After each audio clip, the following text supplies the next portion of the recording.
پاکستان کی صنعتی امداد۔ چین نے پاکستان میں مختلف صنعتوں کے قیام کے لیے فنی اور مالی تعاون کا اعلان کیا۔ اس کی نمایاں مثال ٹیکسلا میں بھاری مشینری کمپلیکس اور اس کے ذیلی منصوبے، اور لانڈی میں مشین ٹول فیکٹری کا قیام اور اسلام آباد میں سپورٹس کمپلیکس کا قیام شامل ہے۔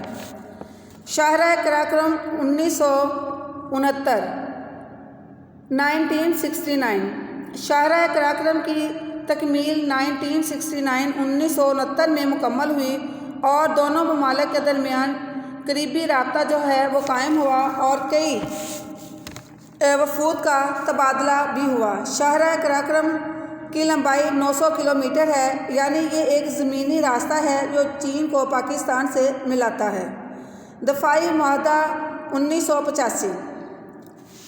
1985 میں چین اور پاکستان کے درمیان کئی دفاعی معاہدے جو ہیں وہ ہوئے، اور جن کے تحت چین نے کامرا کمپلیکس اور پاکستان و آرڈیننس فیکٹری کی تعمیر میں پاکستان کی مدد کی۔ اس کے علاوہ خیبر پختونخوا میں ہیوی انڈسٹری الیکٹرک کمپلیکس کی تعمیر کے لیے 273 ملین روپے مہیا کیے۔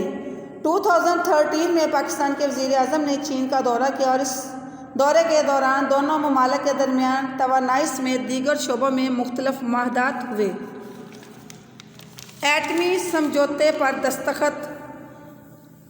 1986 میں دونوں ممالک کے درمیان یعنی 1986 میں ایٹمی سمجھوتے پر دستخط ہوئے اور چین نے پاکستان کے لیے مالی امداد کا اعلان بھی کیا۔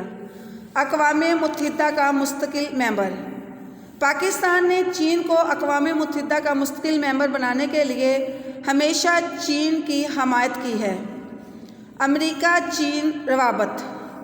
امریکہ اور چین کو ایک دوسرے کے قریب لانے میں پاکستان نے ہمیشہ اہم کردار ادا کیا ہے۔ پاکستان کی کوششوں کی وجہ سے دونوں ممالک یعنی امریکہ اور چین کے درمیان براہ راست رابطہ قائم ہوا۔ کمبوڈیا یعنی کمبوڈیا پر حمایت۔ 9 نومبر 1953 9 نومبر 1953 کو کمبوڈیا کا ملک مارز وجود میں آیا۔ یہ جنوب مغربی ایشیا کا ملک ہے۔ کمبوڈیا میں غیر ملکی فوجیوں کی موجودگی کے مسئلے پر پاکستان نے ہمیشہ چین کے موقف کی حمایت کی ہے۔